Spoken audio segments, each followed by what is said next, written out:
हमारे पास 15 सवालों का जो क्रम है उसमें पहला सवाल सीधे तौर पर इस मोल और मास यानी वजन के रिश्ते पर है। मैं प्रश्न 1 और उसके विकल्प पढ़ता हूं। प्रश्न 1 है 2.5 मोल CaCO3 का द्रव्यमान ग्राम में कितना होगा। ब्रैकेट में हिंट्स हैं Ca = 40, C = 12 और O = 16। अच्छा। इसके 4 ऑप्शंस हैं। ऑप्शन ए है 200, बी 250, सी 300 और ऑप्शन डी 350। तो इस सवाल को हल करने की शुरुआत इस बात से होती है कि आखिर 1 मोल CaCO3 यानी कैल्शियम कार्बोनेट का वजन कितना है। इसे हम मोलर मास कहते हैं। अब एटम्स को तराजू पर तौलना तो असंभव है। राइट, वो तो दिखते भी नहीं है। सही कहा। इसलिए हम उनके रिलेटिव मास को जोड़ते हैं। जो संकेत दिए गए हैं ना सवाल में, वे असल में इन एलिमेंट्स के एटॉमिक मास हैं। हमें बस इन्हें जोड़ना है। तो कैल्शियम का 40 है, कार्बन का 12 है। अब ऑक्सीजन पर थोड़ा ध्यान दें। फॉर्मूला में O के साथ 3 लिखा है। तो इसका मतलब ऑक्सीजन के 3 आइटम्स हैं। बिल्कुल। इसीलिए 16 को 3 से मल्टीप्लाई करना होगा जो 48 होता है। ओके, तो ये हुआ 40 + 12 + 48 यानी पूरे 100। कैलकुलेट करने के लिए ये 100 ग्राम पर मोल का आंकड़ा तो बहुत ही आसान हो गया। हाँ, बहुत कन्वीनियंट है। इसका सीधा सा मतलब है कि अगर कोई लैब में जाकर ठीक 1 मोल कैल्शियम कार्बोनेट तौलता है तो उसका वजन 100 ग्राम होगा। लेकिन सवाल में पूछा गया है कि 2.5 मोल का मास कितना होगा। तो जब 1 मोल 100 ग्राम का है तो 2.5 मोल निकालने के लिए बस 2.5 को 100 से मल्टीप्लाई करना है। तो 2.5 × 100 ये तो सीधे 250 ग्राम हो गया। ये तो बिल्कुल बाजार से कोई सामान खरीदने जैसा लग रहा है। अगर एक पैकेट का वजन 100 ग्राम है तो 2.5 पैकेट का वजन 250 ग्राम ही होगा। एग्जैक्टली। तो इसका सही उत्तर है ऑप्शन बी 250। ये बाजार वाली तुलना एकदम सटीक थी। देखिए, हमने बिना एक भी एटम गिने सीधे बता दिया कि इतने सारे पार्टिकल्स का वजन क्या होगा। सही में ये काफी मजेदार है। अब वजन से आगे बढ़ते हैं और सीधे कणों की गिनती की ओर चलते हैं। प्रश्न 2 इसी पर आधारित है। सवाल है 3.01 × 10⁻23 मॉलिक्यूल H2O में कितने मोल H2O होंगे। ऑप्शंस है ए 0.25, बी 0.5, सी 1 और ऑप्शन डी 2। यहाँ स्थिति पिछले सवाल के बिल्कुल ऑपोजिट है। वहाँ हमें मोल दिए गए थे और मास पूछा गया था। यहाँ मॉलिक्यूल्स की टोटल संख्या दी गई है और मोल पूछे गए हैं। ऐसे केसेस में हमेशा एवोगाड्रो नंबर यानी Na को आधार बनाया जाता है। अच्छा। नियम ये है कि जब भी पार्टिकल्स की संख्या को मोल में बदलना हो तो दी गई संख्या को एवोगाड्रो नंबर, जो कि 6.022 × 10⁻23 है, उससे डिवाइड कर देना चाहिए। रुकिए, ये हिस्सा कई बार थोड़ा उलझन भरा लगता है। किसी भी नंबर को 10⁻23 जैसी बड़ी पावर से डिवाइड करना दिमाग में थोड़ा डरावना सा लगता है। हाँ, वो डरावना लग सकता है, लेकिन साइंस में ऐसे कैलकुलेशंस को बहुत ही स्मार्ट तरीके से डिज़ाइन किया जाता है। अगर आप ध्यान से देखें तो न्यूमरेटर में भी 10⁻23 है और डिनोमिनेटर में भी वही है। डिवाइड करते समय ये दोनों एक दूसरे को कैंसिल कर देते हैं। हो राइट, तो पावर का झंझट तो वहीं खत्म हो गया। बिल्कुल। इसका मतलब है कि हमारे पास सिर्फ 3.01 को 6.022 से डिवाइड करने का काम बचा है। और अगर आप इन दो नंबर्स को देखें तो 3.01 असल में 6.022 का ठीक आधा है। अरे हाँ, मतलब ये रेशियो 1/2 है और 1/2 को हम 0.5 लिख सकते हैं। ये मैथ्स देखने में जितना कॉम्प्लेक्स था उसका सोल्यूशन उतना ही सिंपल निकला। आधा मोल पानी। तो सही उत्तर हुआ ऑप्शन बी 0.5। सही है। हमने सॉलिड और लिक्विड देख लिया, लेकिन गैसेस का क्या? उनके लिए तो तराजू उतना काम नहीं आता। सही पॉइंट उठाया। गैसेस के लिए वजन से ज्यादा उनके वॉल्यूम यानी आयतन का इस्तेमाल किया जाता है। और यहीं पर एक बहुत ही दिलचस्प नियम काम आता है जो हम अगले सवाल में देखेंगे। तो गैसेस की दुनिया में चलते हैं। प्रश्न 3 है STP पर 44.8 लीटर O2 में कितने मोल ऑक्सीजन आटम होंगे। ऑप्शंस हैं A2, B4, C6 या D8। यहाँ STP यानी स्टैंडर्ड टेम्परेचर एंड प्रेशर की बात हो रही है। केमिस्ट्री का एक जादुई नियम ये है कि STP पर किसी भी आइडियल गैस के 1 मोल का वॉल्यूम हमेशा 22.4 लीटर्स होता है। हमेशा? हाँ, चाहे वो गैस हल्की हो या भारी, 1 मोल हमेशा 22.4 लीटर ही जगह घेरेगा। अच्छा, तो अगर 1 मोल 22.4 लीटर है और सवाल में हमें 44.8 लीटर दिया है, तो ये 22.4 का ठीक दोगुना है। मतलब हमारे पास 2 मोल गैस है। तो इसका उत्तर 2 होगा, जो कि ऑप्शन ए है। रुकिए 1 मिनट। यहाँ पर एक बहुत बड़ी कॉन्सेप्चुअल मिस्टेक हो सकती है। सवाल को एक बार फिर से बहुत ध्यान से देखिए। रुकिए, मैं देखता हूँ। STP पर 44.8 लीटर O2 में कितने मोल ऑक्सीजन एटम होंगे? हाँ, हमने जो 2 मोल निकाले हैं वे O2 मॉलिक्यूल्स यानी अणु के मोल हैं। लेकिन सवाल क्या पूछ रहा है? वो ऑक्सीजन एटम के मोल पूछ रहा है। मॉलिक्यूल और एटम में बहुत बड़ा फर्क होता है। ओहो, ये तो सच में फंसाने वाला सवाल था। O2 एक मॉलिक्यूल है जो ऑक्सीजन के 2 एटम से मिलकर बना है। एक मॉलिक्यूल में 2 एटम। एग्जैक्टली जैसे एक साइकिल में 2 पहिए होते हैं, वैसे ही एक O2 मॉलिक्यूल में 2 ऑक्सीजन एटम होते हैं। तो अगर हमारे पास 2 मोल O2 मॉलिक्यूल है, तो एटम्स के मोल निकालने के लिए हमें उसे 2 से मल्टीप्लाई करना होगा, यानी 2 × 2 = 4 मोल एटम। क्या बात है! ये एक बहुत ही शानदार उदाहरण है कि कैसे शब्दों पर ध्यान न देने से पूरा जवाब गलत हो सकता है। तो सही उत्तर ऑप्शन ए नहीं, बल्कि ऑप्शन बी यानी 4 है। बिल्कुल। चलिए अब इसी बारीकी को अगले सवाल पर आजमाते हैं। प्रश्न 4। 9 ग्राम जल यानी H2O में हाइड्रोजन एटम्स की संख्या कितनी होगी? ऑप्शंस हैं ए 0.5 Na, बी 1 Na, सी 2 Na और ऑप्शन डी 4 Na। इस सवाल में एक साथ 2 कॉन्सेप्ट्स मिला दिए गए हैं। पहले मास से मोल निकालना है और फिर मॉलिक्यूल से एटम तक पहुंचना है। तो पानी यानी H2O का मोलर मास होता है 18 ग्राम पर मोल, हाइड्रोजन के 2 ग्राम और ऑक्सीजन के 16 ग्राम को जोड़कर। ठीक है, और सवाल में सिर्फ 9 ग्राम पानी दिया है, तो 9 18 का आधा होता है। मतलब हमारे पास कुल मिलाकर 0.5 मोल H2O है, आधा मोल पानी। सही कहा। अब दूसरे हिस्से पर आते हैं। पानी के एक मॉलिक्यूल में यानी H2O में हाइड्रोजन के कितने एटम हैं? उसमें H2 लिखा है तो क्लियरली 2 है। हाँ, इसलिए अगर हमारे पास पानी के 0.5 मोल हैं, तो उसमें मौजूद हाइड्रोजन एटम्स के मोल जानने के लिए हमें 0.5 को 2 से मल्टीप्लाई करना होगा, जो कि होगा 1.0 मोल। और 1 मोल का सीधा सा मतलब है एवोगैड्रो नंबर के बराबर कण। तो 1.0 मोल हाइड्रोजन एटम का मतलब हुआ Na। तो इसका सही उत्तर है ऑप्शन बी 1 Na। ये एक तरह से परतों को खोलने जैसा लग रहा है। पहले बाहर का आवरण यानी पूरा मॉलिक्यूल और फिर उसके अंदर के हिस्से यानी एटम। ये परतों वाली बात आपने बहुत सटीक कही। केमिस्ट्री में कंपाउंड्स के फॉर्मूला इसी तरह से डिजाइन किए जाते हैं कि आप एक नज़र में उनके अंदर के सारे एटम्स को देख सकें। और अगला सवाल इसी बात पर थोड़ा और गहराई से जाता है।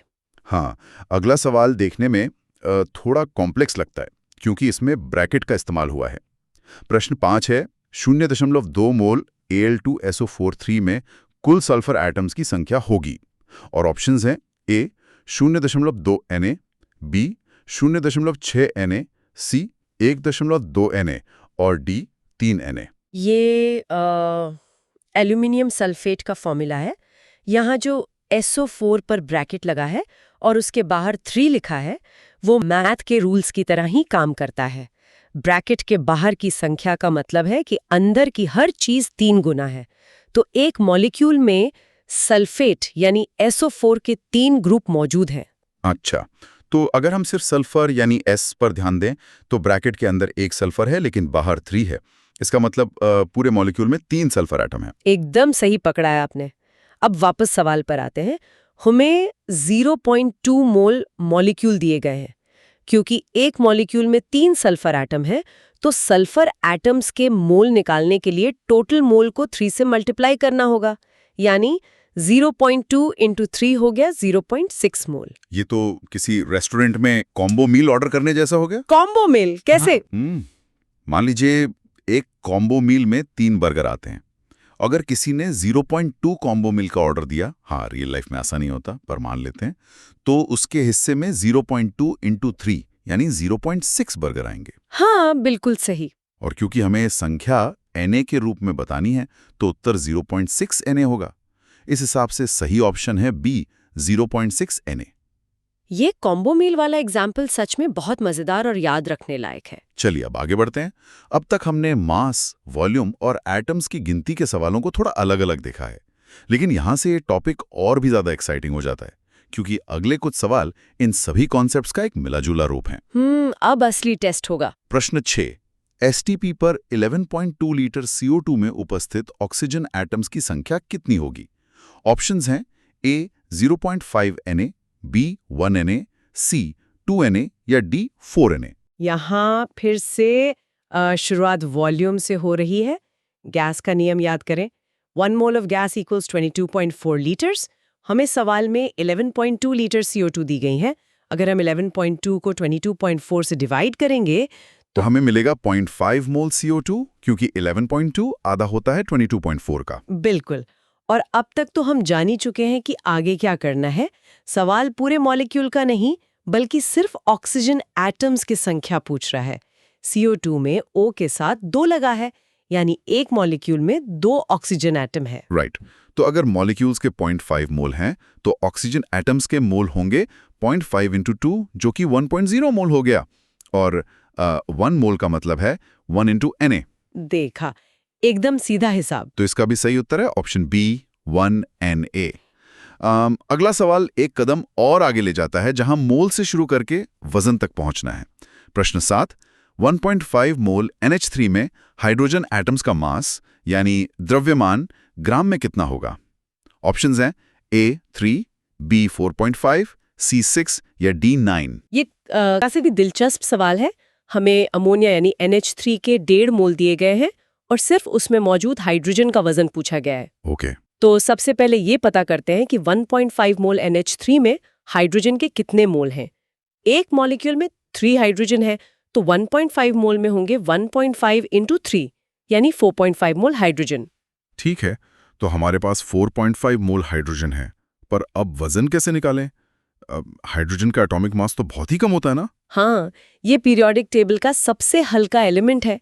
हाइड्रोजन के एक एटम का मास सिर्फ 1 ग्राम पर मोल होता है। तो अगर हमारे पास 4.5 मोल हाइड्रोजन है, तो उसका टोटल मास होगा 4.5 × 1, यानी 4.5 ग्राम। अरे बस 1 से ही मल्टीप्लाई करना था, तो आंसर वही रहा। सही ऑप्शन है बी, 4.5। हाँ, बहुत सिंपल था। अब प्रश्न 8 की बारी। एसटीपी पर 5.6 लीटर N2 का मास ग्राम में कितना होगा? संकेत दिया है कि N = 14। ऑप्शंस हैं A 3.5, B 7, C 14 और D 28। ये एक क्लासिक एग्जाम्पल है कि मोल कैसे एक पुल की तरह काम करता है। आप वॉल्यूम से सीधा मास नहीं निकाल सकते, पहले वॉल्यूम को मोल के पुल से गुजरना होगा। तो 5.6 लीटर को हम स्टैंडर्ड वॉल्यूम 22.4 से डिवाइड करेंगे। 5.6 डिवाइडेड बाय 22.4, ये तो 1/4 हुआ, यानी 0.25 मोल। सही, यानी हमारे पास 1/4 मोल नाइट्रोजन गैस है। अब इस 0.25 मोल को मास में बदलना है। नाइट्रोजन का एटॉमिक मास 14 दिया है, लेकिन गैस N2 के रूप में है, तो इसका मोलर मास 14 × 2 यानी 28 ग्राम पर मोल होगा। अच्छा, तो अब मोल जो कि 0.25 है, उसको मोलर मास यानी 28 से मल्टीप्लाई करना है। 28 का 0.25 मतलब उसका 1/4 हिस्सा, जो कि 7 होता है। बिल्कुल सही कैलकुलेशन। तो 5.6 लीटर नाइट्रोजन गैस का वजन 7 ग्राम होगा। सही उत्तर है ऑप्शन बी, 7। मोल सच में एक ऐसा हाईवे है जो केमिस्ट्री के हर शहर को जोड़ता है। ये हाईवे वाली एनालॉजी मुझे बहुत पसंद आई। थैंक्स। तो प्रश्न 9 भी इसी हाईवे से होकर गुजरता है। 0.25 मोल CaOH2 में ऑक्सीजन एटम्स की संख्या होगी। ऑप्शंस है A 0.25 Na, B 0.5 Na, C 1 Na या D 2 Na। ये सवाल प्रश्न 5 जैसा ही है, जहां ब्रैकेट का इस्तेमाल हुआ था। CaOH2, जिसे हम कैल्शियम हाइड्रोक्साइड कहते हैं, इसमें OH के बाहर ब्रैकेट में 2 लगा है। इसका सीधा सा मतलब है कि एक मॉलिक्यूल में 2 ऑक्सीजन एटम और 2 हाइड्रोजन एटम है। पर हमें सिर्फ ऑक्सीजन से मतलब है। राइट। तो ऑक्सीजन के मोल होंगे 0.25 इंटू 2 यानी 0.5 मोल। और ऑप्शंस में क्योंकि Na लगा है तो ये सीधा 0.5 Na हो गया। उत्तर है बी 0.5 Na। एकदम परफेक्ट। अब इस मिक्स सेक्शन का आखिरी सवाल देखते हैं जो मास और एटम्स को जोड़ता है। ठीक है। प्रश्न 10 है 16 ग्राम CH4 यानी मीथेन में कुल हाइड्रोजन एटम्स की संख्या कितनी होगी? ऑप्शंस हैं ए 1 Na, बी 2 Na, सी 4 Na या डी 8 Na। इसके लिए सबसे पहले हमें मीथेन यानी CH4 का मोलर मास पता होना चाहिए। कार्बन का 12 होता है और 4 हाइड्रोजन का मिलाकर 4 हो गया, तो 12 + 4 हुए 16 ग्राम पर मोल।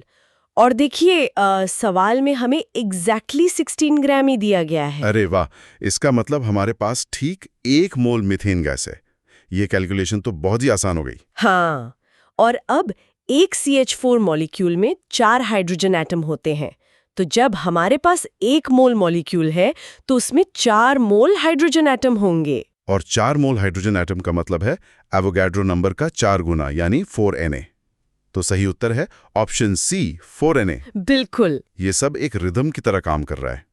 लेकिन अब हमें एटम्स और मॉलिक्यूल्स की दुनिया से भी एक कदम और नीचे जाना होगा, यानी सब एटॉमिक दुनिया में, जहां इलेक्ट्रॉन्स का खेल चलता है। हाँ, और केमिस्ट्री असल में देखा जाए तो इलेक्ट्रॉन्स का ही खेल है।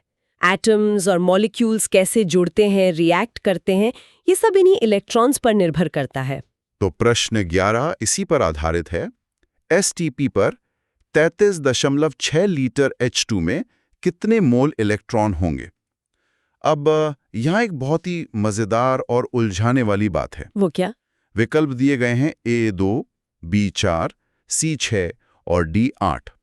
लेकिन जो सोर्स मटेरियल हमारे पास हैं, उसके अनुसार सही उत्तर इन ऑप्शंस में है ही नहीं। सही उत्तर 3 होना चाहिए। हाँ, देखिए कॉम्पिटिटिव एग्जाम्स में ऐसा अक्सर होता है।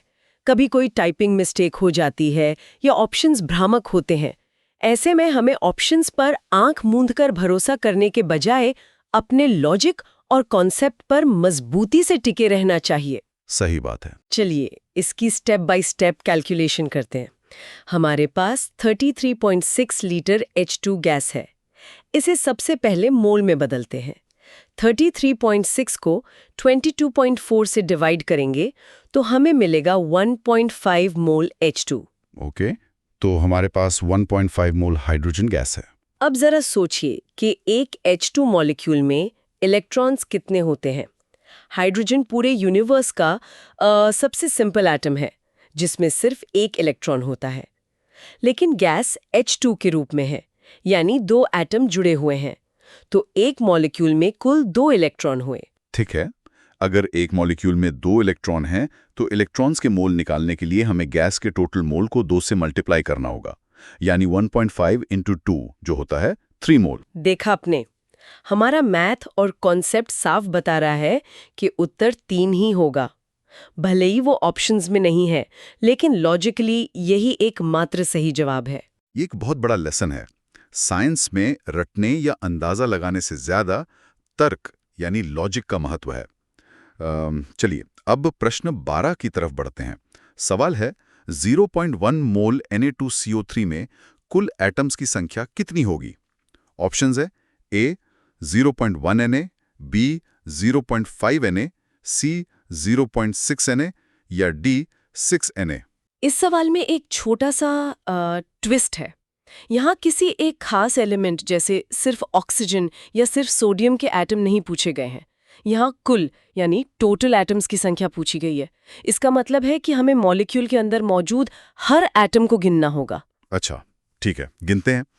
Na2CO3 जो कि वॉशिंग सोडा का हिस्सा है, इसमें Na यानी सोडियम के 2 एटम हैं, C यानी कार्बन का 1 है और O यानी ऑक्सीजन के 3 हैं।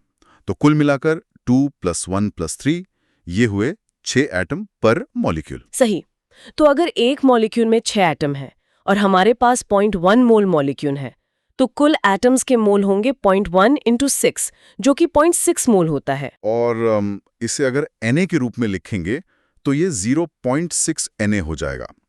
तो सही उत्तर है ऑप्शन सी 0.6 Na। बिल्कुल सही। अगला सवाल थोड़ा लंबा सफर तय करवाता है। प्रश्न 13।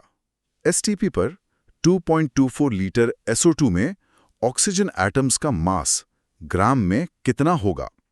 हिंट्स हैं S = 32 और O = 16।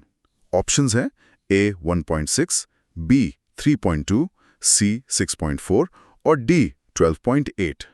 ये सवाल इस पूरी सीरीज का एक तरह से फाइनल टेस्ट है, क्योंकि इसमें हमें 3 अलग-अलग स्टेप्स फॉलो करने हैं। तो पहला कदम आयतन से मोल निकालना। 2.24 लीटर को जब हम 22.4 से डिवाइड करेंगे तो हमें 0.1 मोल SO2 मिलेगा। ठीक है, ये हो गया पहला स्टेप। दूसरा कदम है ऑक्सीजन एटम्स के मोल निकालना। SO2 के एक मॉलिक्यूल में 2 ऑक्सीजन हैं, तो ऑक्सीजन के मोल हुए 0.1 × 2 यानी 0.2 मोल। परफेक्ट। और अब आखिरी कदम, इस 0.2 मोल ऑक्सीजन का मास निकालना है। हमें पता है कि ऑक्सीजन के एक एटम का मास 16 ग्राम पर मोल होता है। तो 0.2 को 16 से मल्टीप्लाई करने पर हमें क्या मिलेगा? 16 × 2 होता है 32, तो डेसिमल लगाने के बाद ये हो गया 3.2 ग्राम। हम वॉल्यूम से चले थे और एक स्पेसिफिक एटम के मास तक पहुंच गए। कमान है। तो सही उत्तर है ऑप्शन बी 3.2। बिल्कुल, स्टेप बाय स्टेप चलने पर कोई गलती नहीं होती। अब हम अपने आखिरी पड़ाव पर हैं, जहां हम बायोलॉजी में पाए जाने वाले थोड़े बड़े मॉलिक्यूल्स को देखेंगे। प्रश्न 14। 1 मोल ग्लूकोज यानी C6H12O6 में कुल एटम्स की संख्या होगी। ऑप्शंस हैं A 6 Na, B 12 Na, C 24 Na या D 48 Na।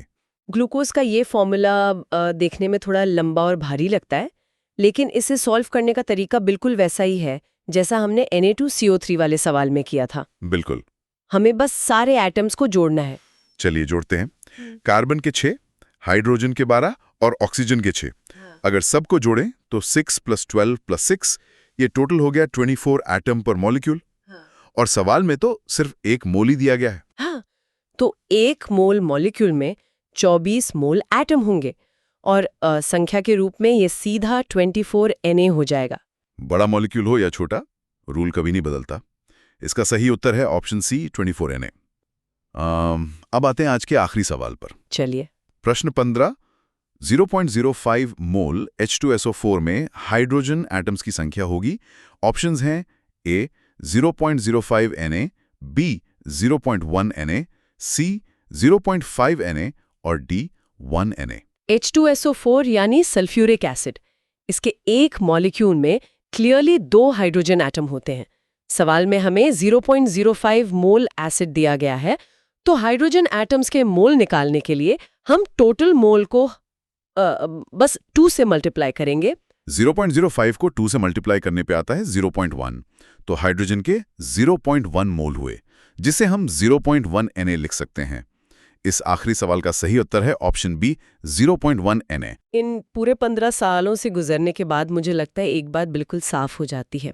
मोल कोई रहस्यमय या डरावनी चीज नहीं है। ये बस एक यूनिवर्सल ट्रांसलेटर की तरह काम करता है। ट्रांसलेटर, इसे थोड़ा और एक्सप्लेन करें, कैसा ट्रांसलेटर? देखिए, मान लीजिए एक तरफ ग्राम और लीटर की भाषा है। ये वो भाषा है जो हम इंसानों को समझ आती है, क्योंकि हम लैब में चीजों को तौक सकते हैं, बीकर में नाप सकते हैं। और दूसरी तरफ एटम्स और मॉलिक्यूल्स की गिनती की भाषा है, जो प्रकृति या नेचर की भाषा है। केमिस्ट्री में कोई भी रिएक्शन उनके वजन के हिसाब से नहीं होती, बल्कि एटम्स की गिनती के हिसाब से होती है कि कौन किससे जुड़ रहा है। राइट। तो मोल वो ट्रांसलेटर है जो इस ग्राम वाली भाषा को सुनकर उसे एटम्स की गिनती में बदल देता है। इसके बिना तो कोई भी केमिस्ट ये तय नहीं कर सकता कि 2 केमिकल्स को किस मात्रा में मिलाना है। ये बहुत ही शानदार पर्सपेक्टिव है। केमिस्ट्री ऐसी हवा में तीर चलाना नहीं है, बल्कि एक बहुत ही प्रिसाइज और सटीक व्यवस्था है।